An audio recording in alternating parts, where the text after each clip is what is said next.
Los Black Ops, conocidos en español como los Comandos Negros, es una de las numerosas facciones que participan en los eventos tras el desastre en las instalaciones de Black Mesa, apareciendo en Half-Life, Opposing Force y Decay.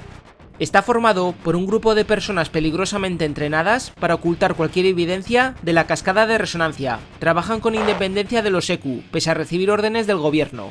Y son principalmente conocidos por ser los responsables en traer una bomba termonuclear y hacer explotar Black Mesa, para poner fin a la invasión alienígena de raíz, como es visto por el final de Opposing Force. Los comandos se dividen en dos grupos, los hombres asesinos y las mujeres asesinas, de los cuales hablaremos en breve. No está muy claro en qué momento los Comandos Negros entraron en las instalaciones tras el accidente, o si llegaron a cooperar con los EQ las primeras horas. Esto se deja en el aire porque el primer encuentro con las asesinas y el lugar donde dos soldados EQ capturan a Freeman están muy juntos. No sería descabellado pensar que las dos facciones colaboraron al principio, pero esto se deja a la libre interpretación del jugador y no hay nada oficial al respecto, solo datos sueltos de los que podemos teorizar. En Opposing Force, los marines parecen estar muy sorprendidos y confusos cuando abrieron fuego contra ellos, demostrando que asumieron que los Comandos Negros estaban de su parte en la operación de silenciar a todo el personal de Black Mesa y a los alienígenas. ¡Mayday! ¡Mayday! ¿Alguien me recibe? Aquí Tango Charlie 409. ¡Nos atacan! Repito, los Comandos Negros han entrado en la base y nos disparan. Solicito refuerzos inmediatamente. ¡Cambio! Esto se refuerza con la información oficial de que ambos bandos originalmente trabajaban con las fuerzas de seguridad de Black Mesa, como un equipo de limpieza peligroso y muy eficiente, contratados por el gobierno de los Estados Unidos. Pero por alguna razón hubo un cambio de planes tras el accidente, y las dos facciones recibieron la orden de no dejar supervivientes en vez de colaborar para rescatarlos. Es muy posible que posteriormente a los comandos también se les ordenó acabar con los EQ que no fueron evacuados, pero como ya dije, esto último solo es la teoría más común entre los fans. Por ello, tienen de enemigos a todos los supervivientes de Black Mesa, a las criaturas de Sen, a la misteriosa raza X y sobre todo a los EQ. Su tecnología, medios de transporte y armamento es muy similar al de los marines y se puede diferenciar fácilmente por su color negro. En Half-Life, Gordon se los encuentra dos veces, primero en el sector E durante el capítulo Captura, y mucho más tarde en el sector F en el complejo Lambda. Solo las mujeres asesinas hacen acto de presencia, y su papel no queda del todo claro. Pero no es hasta la salida de Opposing Force donde el rol que cumplen se explica mejor, y Adrian se enfrenta a ellos de forma más recurrente por la base, incluyendo la versión masculina y un Apache en una ocasión. Los comandos tienen la misión de terminar con el desastre de Black Mesa con un dispositivo termonuclear, traído en un camión de carga, dado que los EQ no pudieron hacer frente ni controlar completamente la invasión alienígena.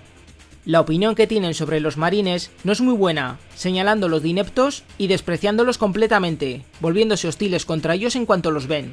¿Por qué tenemos siempre que acabar lo que los militares empiezan? No sé, solo quiero hacer la entrega y salir pitando. Sí.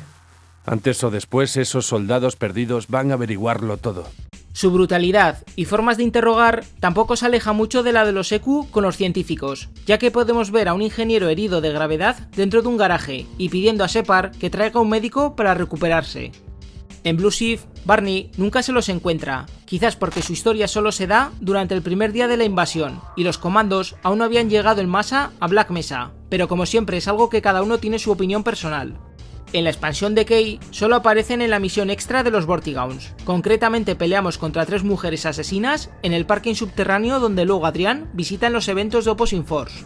Antes de enfrentárnoslas, veremos el cadáver de un EQ y una torreta caída, indicando como pequeño detalle que ya habían empezado a hacer limpieza de marines y a traicionarlos.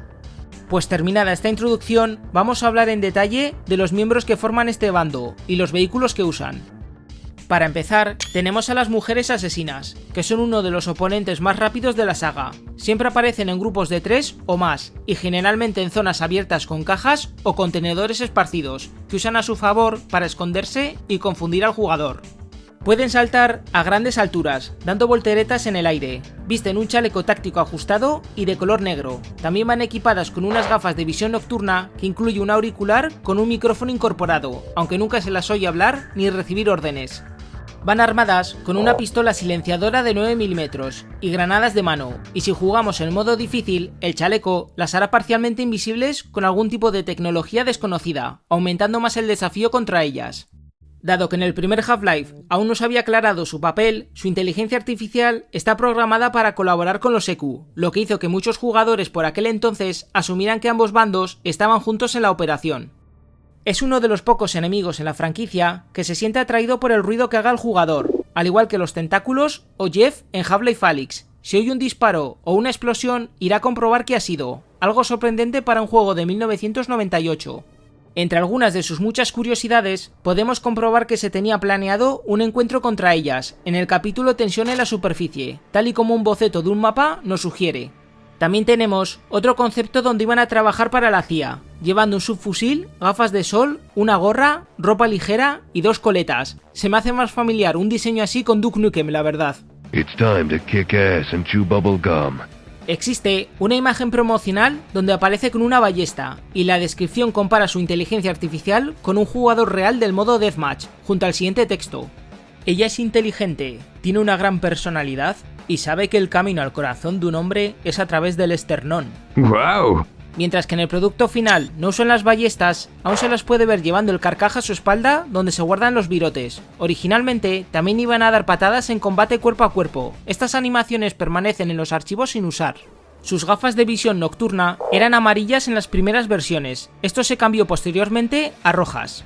Los pechos de su modelo poseen un rebote muy exagerado al caminar en el primer Half-Life. Esto se cambió después en Opposing Force, en Decay, en la versión alemana censurada de Half-Life y en el port de PlayStation 2. Vaya forma de arruinar unas físicas tan trabajadas, ¿no? ¿No encuentra esto fascinante? En algunas ocasiones, si se la mata por detrás, sus gafas se retirarán, desvelando que tiene ojos azules en Half-Life y marrones en las expansiones. Para finalizar, se podría decir que la Combine Assassin de Half-Life 2 iba a ser su sucesora espiritual, usando una pistola en cada mano y con unas botas similares a las que usaría Chell en la saga Portal, posiblemente para amortiguar las caídas. Cabe la pena mencionar que esto pudo ser la inspiración para su diseño en el remake Black Mesa, llevando dichas botas y con mucha mayor calidad en su modelo. Os dejo una comparativa visual de cómo luce en cada título. El hombre asesino es una variante masculina que se introdujo exclusivamente en Opposing Force. Usan un uniforme negro y pasamontañas que solo muestran sus ojos. Algunos también llevan gafas de visión nocturna y un comunicador en el oído que usan cuando eliminan un objetivo, aunque al igual que la mujer asesina, nunca se les oye lo que dicen. Dado que se les puede considerar un equipo eficiente y profesional que opera en completo silencio, jamás hablan en combate y ni siquiera gritarán de dolor cuando son heridos o están lesionados, al contrario que los militares. Solo en 2 ocasiones, Shepard les oirá comentar algo. La primera vez ocurre en el garaje donde tendremos que salvar al ingeniero para continuar, y la segunda, en el parking subterráneo donde está siendo desplegada la bomba termonuclear. Cuidado con eso. Un movimiento en falso y vuela todo por los aires. Todo está controlado. Ten los ojos abiertos. Hay algunos objetivos por aquí. Van equipados con la SMG y granadas de mano, aunque también pueden usar el lanzagranadas secundario del arma en cuestión. En el capítulo Uniforme Foxtrot los podemos ver usando el rifle de francotirador, apostados en zonas elevadas. En combate cuerpo a cuerpo, recurrirán a las artes marciales dando patadas y puñetazos a sus enemigos, y en general corren más rápido que los EQ, pero no tanto como las mujeres asesinas. Como curiosidad, si echamos un vistazo a los archivos del juego, originalmente los asesinos iban a usar granadas aturdidoras en combate, aunque en la versión final llevan una adjunta a su cinturón sin usar. El modelo de la granada existe por separado, implicando por su nombre que Shepard podría recogerlas y usarlas también. Os dejo una comparativa entre el modelo de Opposing Force y el que usa Sven Kopp. La calidad entre ambos salta a la vista. El camión de carga M44 es el principal medio de transporte de los comandos negros con el que llegaron a Black Mesa. Shepard encuentra varios estacionados por la base. Uno de ellos en un punto del juego desplegará varios asesinos antes de aparcar en la superficie. Es prácticamente idéntico a la versión de los EQ, salvo que es negro. También existe una versión de este vehículo más grande en un garaje durante el capítulo Uniforme Foxtrot, cerca de la entrada al túnel de los Voltigors. Como se ve cerca del final de Opposing Force, este tipo de camión llevaba el dispositivo termonuclear para hacer explotar las instalaciones. Shepard detiene a los comandos, pero vuelve a ser reactivada por G-Man más tarde. Así es. El Black Apache es un helicóptero militar usado por los comandos. Solo uno es visto en Opposing Force, antes de entrar en el parking subterráneo durante el capítulo El Paquete, disparando a Adrian y a la raza X en un área prácticamente demolida. Es idéntico al Apache usado por los Seku, y lo único que lo distingue es su color tuneado de negro. Su inteligencia artificial y sus estadísticas son idénticas, y es derribado fácilmente con el lanzacohetes. En Svenkop lo podemos encontrar con un mejor modelo y más detallado. El Black Osprey es la contraparte del Osprey de los Seku. Lo peculiar de este medio de transporte es que su modelo y sus animaciones permanecen en los archivos de Opposing Force sin usar, y Shepard nunca se los encuentra a lo largo de su aventura. Su existencia solo es referenciada en una imagen promocional, y no se sabe si se tuvieron planes de añadir alguno en la campaña, pero los hombres asesinos tienen animaciones descendiendo de ellos por una cuerda, al igual que los marines. Se puede asumir que quizás los comandos también usaron este tipo de transporte para llegar a Black Mesa, aparte de los camiones de carga, solo que simplemente no llegamos a ver ninguno, cada uno que saque sus opiniones y teorías como siempre.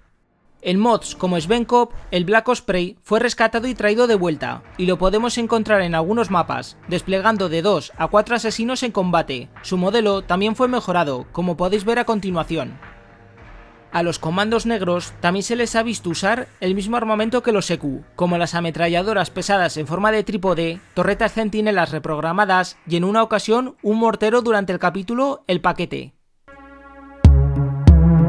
En conclusión, nos encontramos con una facción que operaba bajo las órdenes del gobierno de los Estados Unidos, que en algún momento fue contratada para ayudar con independencia de los Seku a Black Mesa en caso de emergencia, y que acabó recibiendo la cruel misión de acabar con todo el mundo, silenciando a todo aquel que siguiera vivo en la base, ya fuesen científicos o militares.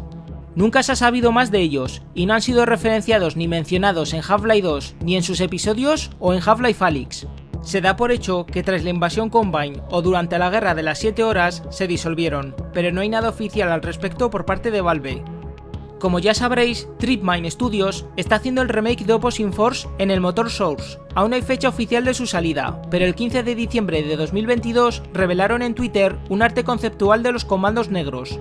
Es interesante mencionar que han mantenido la idea de que las asesinas lleven las botas de Chell, al igual que hizo Crowbar Collective con su remake Black Mesa, aunque aún es pronto para confirmar si el modelo final las llevará también. Mi más sincero agradecimiento a los siguientes miembros del canal por su apoyo y, como siempre, muchas gracias por ver, espero que hayáis disfrutado de este análisis y nos vemos en el siguiente vídeo, gente. Hasta la próxima.